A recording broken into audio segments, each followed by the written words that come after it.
have Alyson Parham Small. Alyson Parham Small is the founder and president of Partake Consulting Group, Inc., a management consulting and training firm established in 1994. Prior to starting Partake, Ms. Parham Small worked in consulting and capacity building positions with Michigan State University and Kellogg Community College, a Chicago-based firm. For more than 25 years, Ms. Parham Small has provided project management, consulting, and training various entities across the country and internationally, including small businesses, faith and community-based organizations, foundations, universities, and government agencies. Key services Alyson provides includes strategic and business planning, organizational development services for emerging and established organizations, group facilitation, program monitoring, and proposals writing services. Ms. Parham Small has trained numerous resident leaders and non-for-profit executives on topics including proposal writing, community engagement, sustainability strategies, strategic planning, and fundraising. Through her non-for-profit grant writing services, Alyson has helped to secure millions in fundraising. And working with intermediaries, Ms. Parham Small has designed and helped implement capacity building programs to strengthen the operations capacity of organizations and collaborations on local and national levels. Ms. Parham Small has earned both bachelor's and master's degrees in economics and is a member of the Rotary Club, the National Association of Economics Educators, and the International Association of Facilitators. She is also the founder of Sustainable Connections International, a non-for-profit organization that serves communities in the USA and West Africa. Who is that person? I didn't realize when she asked whether she wanted to introduce me, I didn't realize you had my full bio. I was like, oh wow, I can go have a cup of coffee, come back, and then we can keep it rolling. So I'm going to come down here. Is that all right? As long as I have the mic, because I feel like eventually I'm going to fall down, so I might as well just start off a little lower. So we're going to talk about planning. So let me ask a question. When you hear the word planning, what comes to mind? Oh, did you think you were going to be in a session where I was going to be the only one talking? Oh yeah, I don't know what the range is on the mic, but normally I like to start from the back of the room and work forward. Oh, I know that's problematic because you're filming it, so I'll try to stay over this way. But when you think of planning, what comes to mind? Call it out. Collaboration. I heard something back over this way. Deadlines. Deadlines, okay. Forward thinking. What you're thinking? Forward. Say that again? Forward. Forward thinking. Okay, cool. What else? Organizing. Strategy. So how many of you, your organization is a nonprofit? And then for-profit? And then some of you are not quite sure, right? Okay, so over the years, I was telling Shauna that years ago, I mean, I won't even go back that far and tell you what year it was, that I actually used to work with child care organizations for folks that were actually just launching, and so it was more around business planning.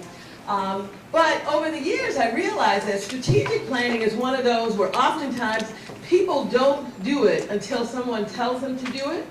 And so while I don't have enough time to, and I think you guys had a session yesterday, right? Did you guys have a session on strategic planning yesterday?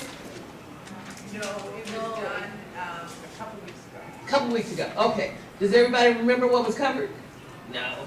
Okay, so I'm going to cover some basics. I don't have enough time to walk you through the complete process, but I do want to kind of point out some things that I think you want to consider when we talk about planning. So let me ask this question: where are you headed? How many of you have been around for at least 3 years? 5 years? 10 years? 15? 20? 30? Okay, so where are you headed? Huh? Excellence. You're headed towards excellence. How many of you are real clear on where you're going? Or how many of you have gotten to a point where you just do the same thing, it's working for you, so, you know, as long as it's working, you know, why fix it? No? And how many of you are ready to make some changes? And I don't mean just to change, because I heard in the previous presentation there's an RFP coming out, right? And so everybody gets into that mode, right? It's time to get ready for the money, right? Not necessarily that, but it's really above and beyond that. And so when we think about where we're headed, when we think about strategic planning, so look at these options. How many of you have never operated with a strategic plan? Okay. How many of you have a strategic plan but you never look at it? Okay. How many of you have a strategic plan? How many of you have a plan but you need to really analyze the environment a little bit more? Okay. And then how many of you have a strategic plan and it's out of date? Okay? So the reality is that you are like probably most organizations around. Is that at some point in time people might have developed a strategic plan, and then once they got it done they were like, yay, we got it done, and then they set it aside. And they went back to doing what you normally do. And so I want to just kind of zero in on some of the things that might cause you to think differently about your planning efforts.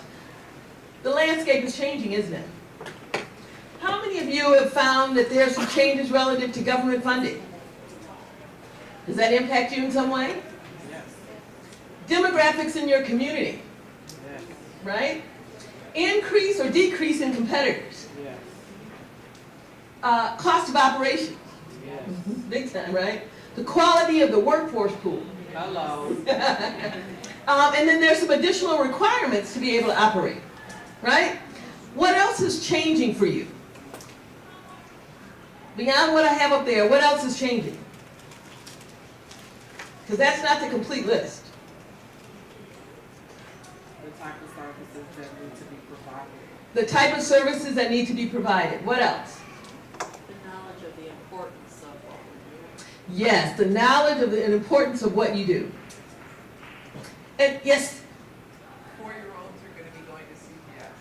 say that again. 4-year-olds are going to Chicago Public Schools. Oh, wow. Didn't know that. Okay. 4-year-olds are going to CPS. So let me just preface this. I am not an expert in what you do. Okay, so that was news to me. Okay, so the landscape is changing, so it is impossible to assume that whatever plan that you have still works.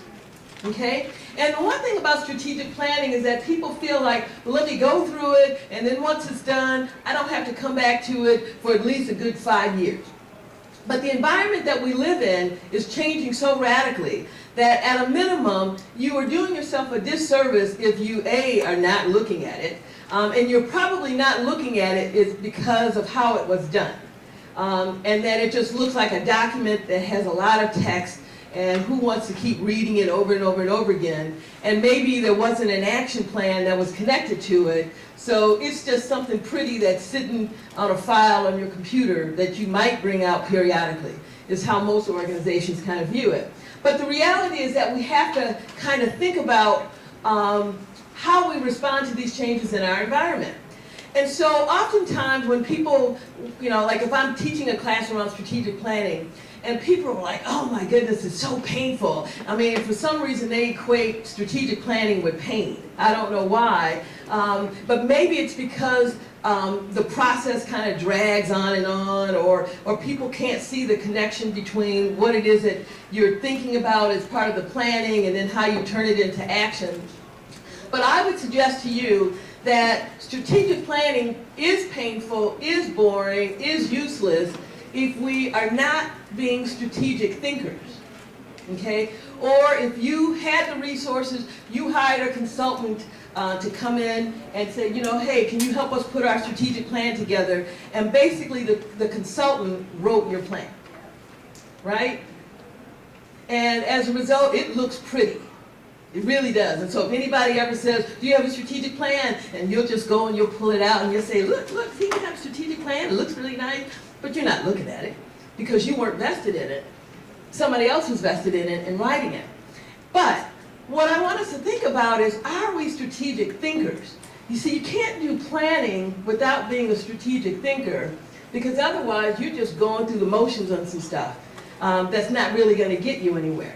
And so when you think about strategic thinking, it is your willingness to think about change. It's the willingness to ask questions about the work that you do. It's the willingness to try to think about big, bold ideas and to not stay in your comfort zone. And quite frankly, some of us are not necessarily willing to do that. So an example of a person who is not a strategic thinker is someone that is thinking right now. I'm not even going to ask you to raise your hand, but you're thinking, I don't need to be a strategic thinker. It works for me, so I'm just going to keep on rolling. You know, what time is lunch? I wonder what they're going to have for lunch. You know, what do I got to do this afternoon? Because the idea of having to think about change is more than what you want to do. I mean, you might consider change like, well, maybe I'm going to paint the wall a different color. That's change, right? But in terms of the processes, in terms of how you run your organization, that's a little bit too much, right? But what I would suggest to you is that when you think about how you think, it will open up the doors in terms of new possibilities, in terms of how you approach the changes in the landscape for your organization. So let me ask you a question. And let me just point out this last point here. When you are a strategic thinker, you begin to think strategically and not reactionary, right? So strategic thinking is an example of that would be, so you have the opportunity, RFP is coming out. I haven't even seen the RFP, but you know, I've seen enough of them to know that people will get in the mode of, okay, so I got to respond to whatever they put in there. And the idea is I'm going to respond and give them exactly what they said. But I'm not going to even try to push the envelope and still do anything innovative. I'm just going to give them exactly what they said, right? Don't want to make any waves. Don't want to have to push, you know, or do anything that's outside the norm, right? And so my question to you is this. What is the harm of kind of just going a little bold, thinking a little different? What's the harm in that? There isn't one, right? Oh, so it takes a little bit more effort. But many of you, when I ask about how long you had been in operation, and you said 5 and 10 years, I mean, so you've already put time into your work. So why not take it to the next level, right? And so that's what strategic thinking is about. So what's interesting is when you think about strategic thinking, and so how many of you have heard that term before, strategic thinking? Okay. How many of you would consider yourselves strategic thinkers? Now, you know what's funny is that whenever I ask questions like that, when it's something that people are like 100% confident of, then they go like this. When they're like, I'm not sure that's a trick question, then they go like this. Right? So a strategic thinker is a person who's always asking questions. You're always asking questions about everything that you do. Now, the questions can be in your head, it could be with other people, but you're always asking questions. And you're in search of the answer. So you're not just asking the question, but you're asking and you're in search of the answers. And so when you think about your operations, your organizations, you want to ask yourself, am I really being strategic? Am I really being a strategic thinker here? And if that's the case, then here are some of the kinds of characteristics or traits that might pop out. You begin to anticipate stuff, right? You anticipate what's coming down the pipe. You don't wait until it hits you, right? How many of you have noticed a change in the demographics in your community? How many of you just kind of woke up one day and said, wow, things have changed, right? Or how many of you saw it coming because you were looking at the data that showed the change was coming, right? That's a strategic thinker. You don't wait until it hits. You're watching it come down the pipe. How many of you are ready to deal with a challenge? Tell me what challenges you have in your organizations right now. Staffing? Huge one, right? And so what do you do about the staffing challenge? opportunities to like grow from within. To grow from within? The challenges outside, bringing new people in. Okay. And I work with the staffing that I have to give them the credentialing or the qualifications so that I can move them into those positions. Okay, so you're taking action, you see the challenge, and you're not just saying, oh, well, maybe today somebody will walk in the door that will have the credentials that I need to do the work, right? But you're taking action on that particular challenge. That's a strategic thinker. Interpret. So there are things that you have to do in your business where you have to interpret whether, I was listening in on the session before, and we were talking about marketing, which is great. And so you have to interpret when somebody walks in the door, you have to interpret like what questions, and anticipate what questions that they might be asking, and maybe you're not as clear, but you have to interpret like what's the real meaning of what it is that they're trying to understand about your organization. You have to interpret things like when you're looking at the RFP that you're going to be responding to. You have to interpret what do the instructions really mean. And let me just digress for a second, because as a grant writer, one of the things that causes people to lose out on funding opportunities is that they could not interpret the instruction, right? They could not interpret the instruction, and they didn't ask additional questions to get clarification on the instructions. So the reason the most grant applications fail is not because you weren't worthy and you don't, do good work. It's because you couldn't interpret the instructions and give them the response that they asked for. Okay? There are only two reasons why grant applications fail. One is the person couldn't write a sentence, right? It was like, this is just jacked up. They just couldn't write a sentence. That's very rare. The main reason most applications are not funded is because people fail to follow the instructions. They just decided that they were going to interpret it a little differently. The person said, use bullet A, and you decided you like C better. You didn't interpret the instructions correctly.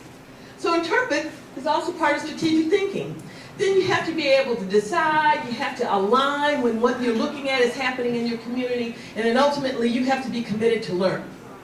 So outside of this conference today, how many of you in 2018 attended other training sessions that were unrelated to the actual work that you do? But maybe it was something on leadership, maybe it was some aspect of the work. How many of you attended other training? Okay? If we are not committed to learning, then what we're kind of running on reserves, right? And so we have to be able to learn. I recently, as much as I trained, I actually sat in on another training that was around social media. Oh my goodness. I thought I knew a little something. I felt like I was the dumbest person in the class. It was so far ahead of what I was thinking of. I didn't even know that they had programs where you could post multiple social media tweets and Instagrams and all this stuff using one software. I took so many notes in that session. I shocked myself because, but I was learning something completely new, something that wasn't core to me. And so sometimes you have to push yourself to say, what is it that would help me that maybe I'm not as excited about, but nonetheless I need to learn, because all of that comes back to being a good strategic thinker. So how many of you like looking at data? Wow, now you guys made that clear, because I see some good hands in the back, and the rest of you are like, nope, not me, not me. But the reality is that there's data all around you. The number of kids that you serve, and what's happening with those kids. And you have to keep track of information on them, right? That's data, right? And so you have to be able to interpret.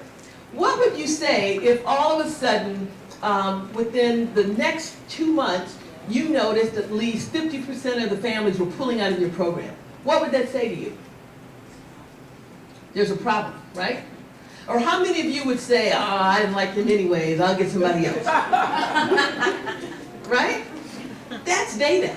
And so if you're not constantly looking at what's going on in your organization, and again, that's data, then you're not strategically thinking. You really have moved into a reactionary mode, right? And so the reality is that if you are watching people unenroll or disenroll, I don't know what the correct terminology is, but they're rolling out of your program, okay?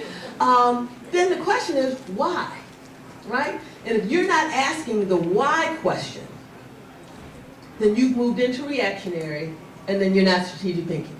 So remember, at the core, it is not about having the plan. I'm going to walk you through a way to begin to analyze your business, but at the core, it's the strategic thinking that I hope you will kind of take away from this session. And so this is kind of the direction that you want to go. You want to ultimately get to the point where you're willing to pursue big, bold ideas. I've actually had organizations that when I use the term big, bold, they're like, whoa, no, can't use those words. We're not trying to go there. And I'm like, really? No, we just want to stay the course. Just stay the course. And I'm like, you got the wrong consultant. Because at some point, we do have to be able to take some big, bold steps. And I'm not trying to say it's like out of this world, but I'm just saying we got to kind of break it up a little bit to kind of set ourselves apart from the competitor. So, let me see if I can get this through here. So, I don't like that slide. So let's talk about, how many of you have heard of SWOT? Strengths, weaknesses, opportunities, and threats. Now, I'm not the biggest fan of SWOT in and of itself, but what I want to do is, because I've seen it done horribly by groups, so I want to walk you through this, because at the end of the day, some of you told me you have strategic plans and you're not really using the strategic plans. Others said we don't have a strategic plan, and then some said, what is a strategic plan, right? So, but at the end of the day, there are elements of the strategic plan that are really appropriate for what you are about to embark upon as you're putting your RFP together. And so that's what I want to hone in on. But I heard in the previous presentation, and I'm sitting in the back of the room, and so I can see your heads, and many of you who were in the session before. And so when the woman asked the question about mission, vision, and values, some of you, your necks froze, right? Because I think you were afraid that she was going to ask you to tell what was your mission, or your vision, or values. And so let me just say, I'm not going to ask you to raise, yeah, I am. So how many of you know your mission statement? Well, let's back up. How many of you have a mission statement? Okay. And then how many of you know it? Okay. Now, did y'all see that? The hand shot up when you said you had it, and then they shot down when I asked you know it. Well, if you don't know your mission statement, how would your employees know your mission statement? How would your clients know your mission statement? And so then you have to ask the question, what business really are you in? And so there are some takeaways that I'd like you, hopefully, to take away from this session. One is, you need to pull that mission statement out, okay? And if it's long, if it's more than 2 sentences, then at some point you need help. I'm just going to tell you right now, okay? Mission statement should not be that long, okay? If you don't have a vision statement, I'm okay with that. Because if you can craft a vision statement pretty easily. You can also craft values. The values are what people believe in. Like, what do you believe in as you're serving and taking care of other people's children and educating them and creating future leaders? What do you believe in? Okay? But the mission is important because the mission speaks to why you exist. Okay? And so go back and take a look at your mission statement. And if you're like, oh, a mission statement has stuff like, we were started in, right? That's not a mission statement, okay? If it starts describing the community, that's not a mission statement. If it is longer than 2 sentences, as I said earlier, nope, not a mission statement, okay? It's a good paragraph for a proposal, so you want to keep it, but that is not a mission statement. A mission statement speaks to why you exist, who you serve, where do you serve, and what are the desired outcomes? 4 questions, boiling down to 2, okay? And so, while I don't have time to kind of go through that, that's kind of a takeaway for you to go back and just say, do we have a mission statement, okay? And maybe the mission statement has gotten a little outdated. And so now it will be time. But in the meantime, you have an opportunity that's coming with this RFP, and so I want to kind of show you the connection between doing a SWOT analysis and what you're going to actually end up having to put into your proposal. Now, any questions as I'm going along, because I will admit to you, before we started, I had some coffee. And when I drink coffee, you know, I'm like, I'm going. And so I was like, I should probably drink some water, because I'll just keep going and going and going. And I'll start talking faster and faster. The good news is y'all are from the Midwest just like me, and so you should be able to keep up with me. But sometimes when I'm in the South, people are looking at me like, what did she just say? Because I'm going too fast. But if there's anything that I'm saying that you have questions on, don't wait to the end to ask questions. I'm too old. I might not remember with the point. So if there's something I'm saying that's not making sense, let's just bring it out, because chances are somebody else has the same question. Yes? It makes perfect sense, I just couldn't write that down. You said there should be 4 things. Yes, so let me repeat those 4 things on the mission statement. The first question is, who do we serve?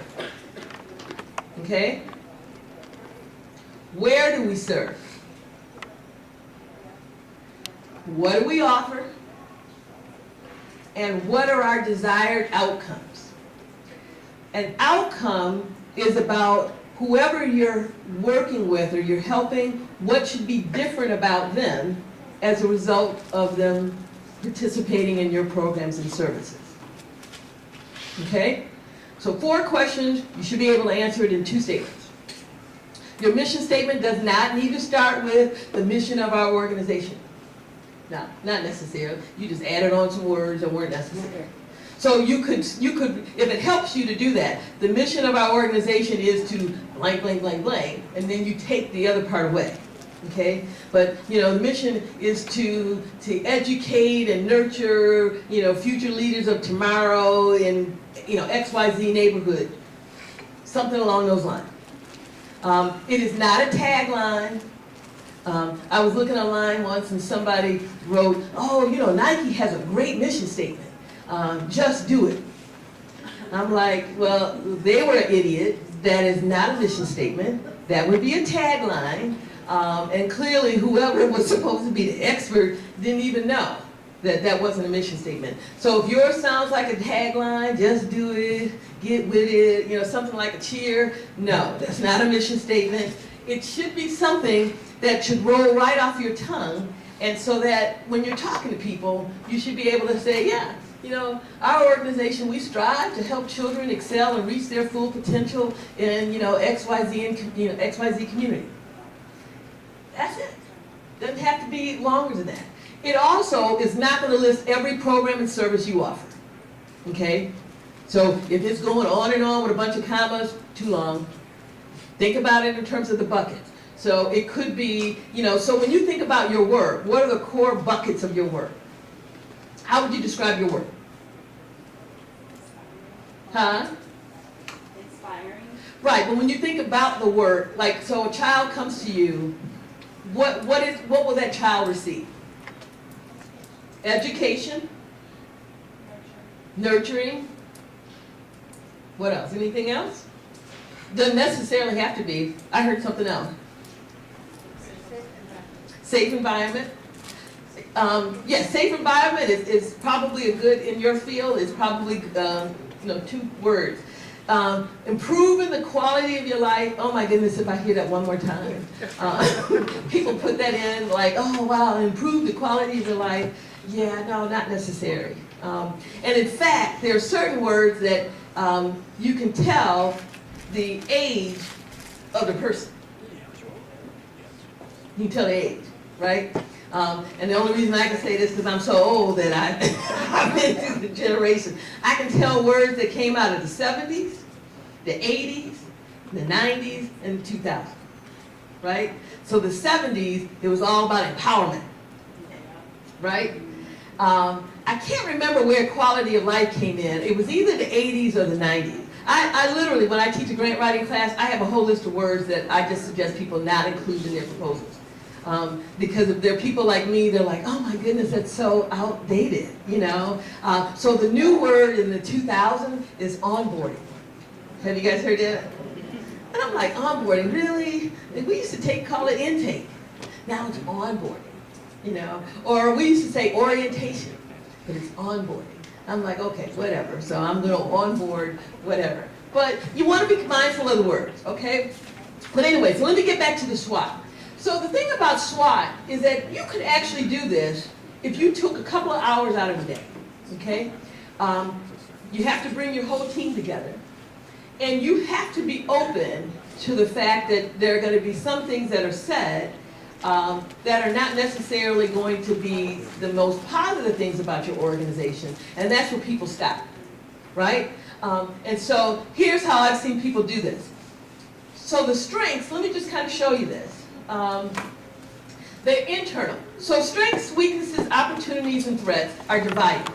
Strengths and weaknesses pertain to the internal organization, everything about your internal organization. Opportunities and threats deal with external. When I talked about the changing landscape, most of what was up there was external to your organization with the exception of the workforce, which is huge, right? But when you think about the strengths, it is really kind of asking yourself, so what makes us so special? You know, why are we so successful? And so it could be your reputation, that everybody in town knows about your organization, and people have been through your services, and they keep referring people out. It could be your reputation. It could be the programs and services that you offer. And there are some key terms nowadays that come to mind when people are looking for high-quality child care operations. There's some key terms that come to mind, but all of these could be examples of strengths. Here's what doesn't belong, okay? So let's say you decide, like, you know, let's tackle this. People do strengths like this. We're passionate. We're committed. We're dedicated. Everything has an ED on it, right? Well, those are all one and the same, okay? When you're looking at the strengths of your organization, you really have to look at it in terms of the people, the structure, the programs, everything that you offer. And you gotta be real honest, okay? Because there are organizations out there that offer stuff and people don't have a choice, right? I mean, when you think about it, we go to McDonald's because we know that we can always get a hamburger, a French fry, and a drink. We know what that hamburger is going to taste like. We know what the French fries are going to taste like. Now, sometimes, have you ever gone through McDonald's and you're like, God, I swear I'm going to stop going to there. I can't take it anymore because the customer service has gone downhill, right? Out in the McDonald's the other day, and the woman wouldn't even open the door to take my money because she was on her phone playing a game. I'm like, really? But nowadays, they get to fighting at the drive-thru, so I'm like, okay, let me just get my food and move on. But the point is that when you start looking at your strengths and your weaknesses, you have to be real. And that means you have to really listen to other people that are on your team and to not discount what they're saying because it may not necessarily jive with what you're thinking, okay? And so we look at the strengths. Let me show you. So then we go to the weaknesses. Weaknesses are anything that could impact your ability to remain competitive. And every organization is going to have some weakness internally.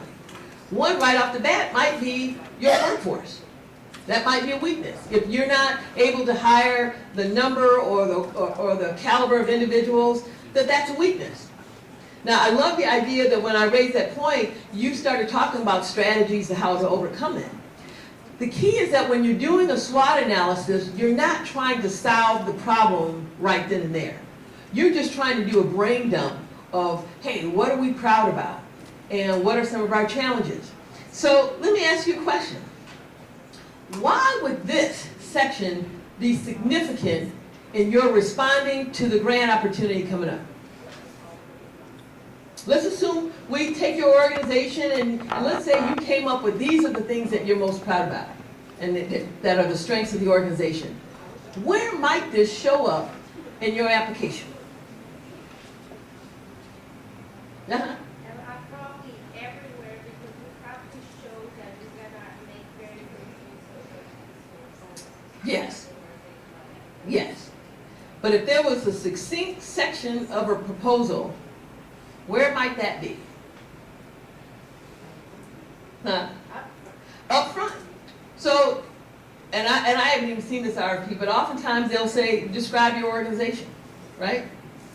Our organization was established in 1994. We are the leading child care provider that does blah, blah, blah, blah. Some of our key services that set us apart from other organizations include blah, blah, blah, blah, blah. We are ideally located near public transportation, enabling our clients to have easy access to our services. And we are led by a staff of X number of individuals who provide, which we've provided training. But you get where I'm going?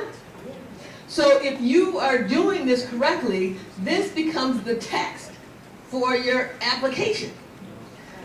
But nobody is interested in a proposal that says our organization was started in 1994 and we are passionate, committed, dedicated, enthusiastic, empowered individuals. Nobody cares about that. And you didn't say anything about the organization, right?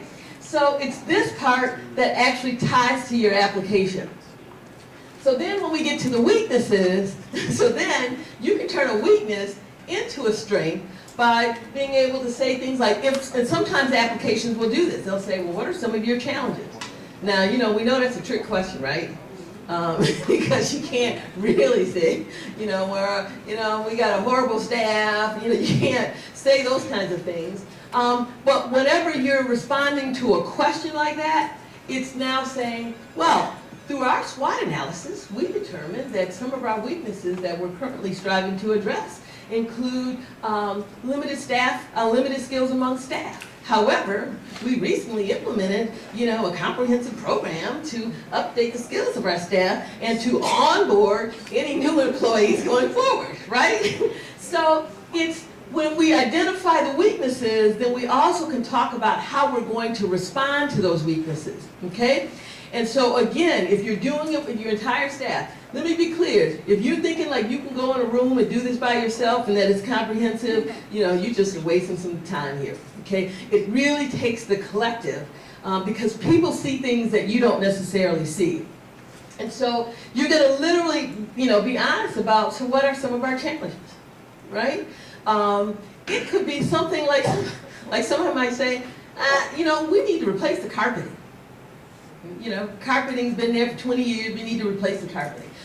So you can be that detailed, but again, what's not gonna show up on this section are things like a weakness, loss of energy, burnout, that's not real. We gotta think about it in terms of an organization, and so you have to be honest about what could stop you from moving forward, and you list it, okay? And so that takes care of the internal and external. Now, there are other folks in this process that could give you information. How many of you ever survey your clients? And you probably ask them questions about their experience, right? Are you happy with the quality of services that we offer, right? Do you ever ask them questions around what could be done differently to improve your experience? And do people respond? Yes. And do you do anything with it? Yes. Okay. That's like a friend of mine doing a training. And training, you have a workshop evaluation, right? And I remember we both finished, and I'm like, I'm out here. And she didn't come out of her room for a while. And I'm like, what's going on? Because you get all the evaluation. She was actually going through the evaluations, and she's like, oh, they like me. They didn't. They liked me. They didn't. And she took all the ones that said they didn't like some aspect of her work, and then she threw those away. And then she turned in the ones that said they liked me. Now, I think that's straight out trifling. Because on some level, even if people say some things that, it's like, oh wow, I thought I did a good job, but you can learn from it, right? So everybody should be surveying your clients. That's kind of like, if you're not going to survey them, you need to bring them in a room and do a little focus group to ask them some questions. And let me just show you something. So in your RFP that you're going to respond to, your ability to say, we convened a focus group of some of the parents to ascertain what were some of their needs, unmet needs that we might be able to address. And they told us blank, blank, blank, blank. Okay? Now, how many parents was I talking about? I didn't say, did I? Right? It could have been 2. But I convened some folks, I asked them some questions, and they gave me some feedback, right? Now, I'm not recommending you go for 2, but I'm just saying, being able to say you've taken those steps, that's strategic thinking. If you're just sitting back in the cut trying to say, well, let me think, what can we do differently? It's not quite the same, okay? And we'll talk about ways to collect data in a second. So then we have opportunities, okay? Everybody kind of likes this one. The opportunities are what's out there that could help your organization move forward, right? It could be new funding opportunities. It could be new partnerships. It could be the changes that are occurring in your community. But again, you have to kind of look at what's happening on the landscape and how might that impact our organization that we see as an opportunity. You know, kind of a cruel one would be an opportunity. The other child care centers have closed near us, right? I mean, I feel bad for them, but it's an opportunity, right, for your organization because you might be able to pick up some additional parents. So these are some examples of opportunities. What other opportunities do you think might be out there in your line of work?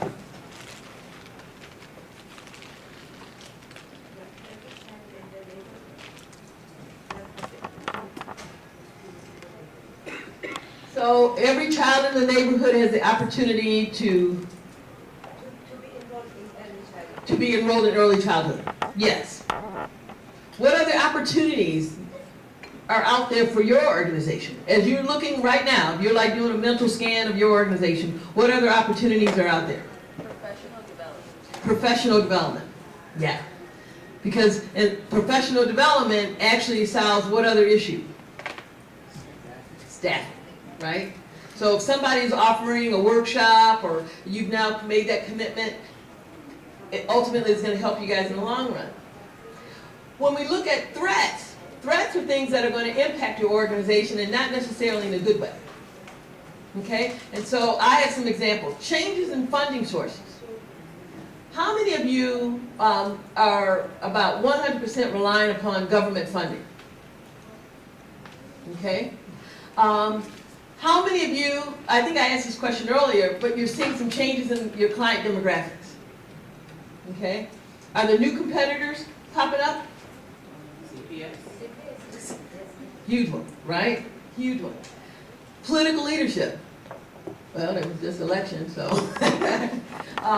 Changes in government regulation. Are there any in your line of work? But I think that one about the 4-year-olds going to CPS, that's got to be huge, right? But I don't think that's government. That's political. So it's political? Okay. But no matter what, it pops up. So you couldn't do this and not talk about the shift of 4-year-olds, right? And so, again, you're not trying to solve it, but you're trying to identify what's out there that could potentially impact us, okay? So that represents strengths, weaknesses, opportunities, and threats. And again, when you're kind of going through this, literally, if you took out a half a day and just said, okay, you know what, we just got to keep it real, and you're building the team. If your staff perceives it's just about you, because you're the leader, you're the executive director, you're the owner, then, and that they don't have any vested interest in where the organization is going, it's just that you're their current employer, then that makes it a little bit more challenging. But if you really are trying to create a team concept, and you're saying, I need your input to understand how do we make this operation better, I need your input, not just anybody's input, I need your input, then people are willing to say some things that maybe you might not have realized you never asked them before, right? And so they're doing it in a group setting. I might add, don't ever try to do this after you've fed people a really good lunch. Because you're going to lose at least an hour when people are going to get sleepy, you know, after you had a good lunch. So you might want to do it before lunch. So ways in which you can collect some data to do this. Okay, so how many of you right off the bat feel like you could do a SWOT analysis? Could you take out a couple of hours and really kind of do a deep dive with your staff? And so some of the things that you could do, if you're a nonprofit, you have to have a board of directors, right? Are your boards active? That's like the lifelong question of a nonprofit, right? Board members show up at a meeting, and then they go away. And they show up at a meeting, and then they go away. And then they praise themselves for all of the contributions they've made to the organization. If you're a nonprofit, let me just say, make sure your board members are giving to your organization. Cash. We don't care about the muffins they bring to the meetings. You need the board members to give. That's a whole nother conversation. But you could ask the board members, complete a survey. Did you know you could go on SurveyMonkey, create a 10-question survey. It's free. And just ask them some basic questions about the organization. Okay? Say, hey, I just need everybody to complete this survey real quick. It won't take you more than 5 minutes. Boom, you're out the door. And you can ask questions like, maybe a question around your reputation. Do you think we have a strong reputation in the community? What do you think are our greatest strengths? What do you think are some of our greatest challenges? Sometimes people have a problem with the word weakness. That's just like, oh, weakness. So don't use the word weakness. Areas of improvement. Okay? You could use that as the term. Okay? Because sometimes people will feel like they're attacking a particular person. So, but you use the word we and not I, right? Because it's like we're all in this together. So you could do board and staff surveys, you could do interviews, you could sit a parent down for a second and say, hey, I just really need to, you've been with me for 2 years, I just really need to ask you some questions so you can be really honest with me. If you don't feel like they would be honest with you, maybe they would be honest with another staff member and you could kind of guide them on the question. Doesn't have to be long. And then we talked about the discussion groups. Externally, you could interview other stakeholders. So who would be a stakeholder to your organization? A stakeholder is some entity that has some invested interest in the success of your organization. So given that, who might be stakeholders? The elementary school, yep, that's one. Yes? Partners. So give me some examples of some of your partners. Easter Seals, okay. Chicago Commons. Parents, yep. So if you can kind of imagine, if you put yourselves in the middle, there are a number of stakeholders that care and are concerned about the success of your center, right? Schools, other organizations, parents. And so the question is, how do you find out, and I go back to the elementary school, that's a good one. What are they finding about the kids that are coming in? Some of them are not ready, right? And so then the question is not just, oh, that's too bad. It's, what do you think could be done differently? Is there something else we could do to ensure that we're really helping these kids to be ready, right? That's strategic thinking. A non-strategic thinker would be if the school says, we're finding kids are just not ready. A non-strategic thinker's response would be, oh, right? A strategic thinker would ask the question, what do you think could be done differently? What could we do to help ensure that changes, right? It's all about asking questions. You could look at, how many of you ever look at reports to look at what's happening with child care centers across the country? There's some interesting things. I used to live in Chicago for like 20-something years. Now I live in Indianapolis. And literally we are building, have you heard of the Parham Children's Zone? So we're actually building a zone in one neighborhood in Indianapolis. And it starts with mothers who are pregnant, but the emphasis is all around early childhood development because they know that kids aren't ready at kindergarten. And so then it goes all the way up through high school.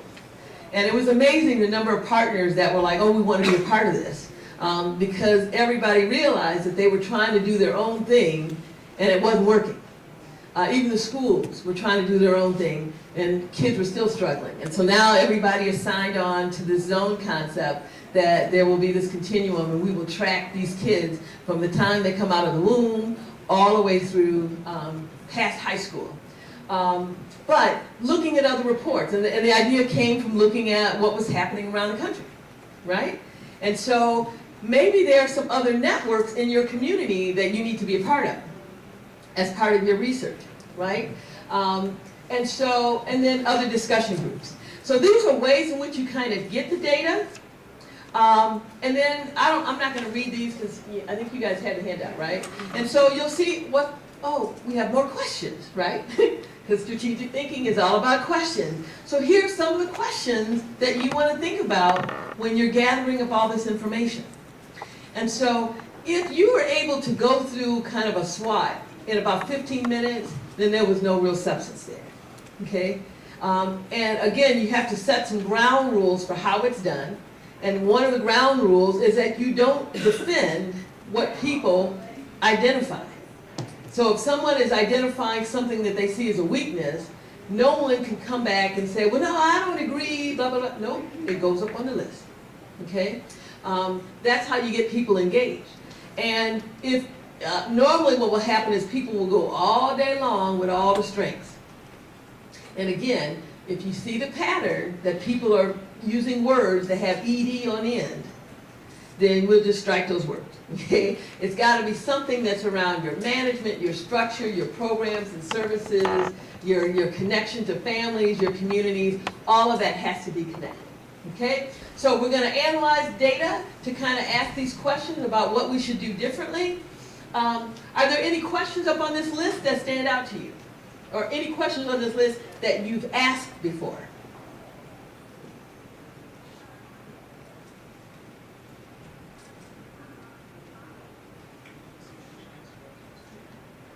Do you see any chance for you to be more effective? Yeah. So you could snooze on probably everything I said other than it's about strategic thinking and asking questions. And just this page alone, just, to be able to take back and say, are we asking these questions? And if we're now going to ask the questions, what would be our answers? This is not about, okay, so now let's just write the strategic plan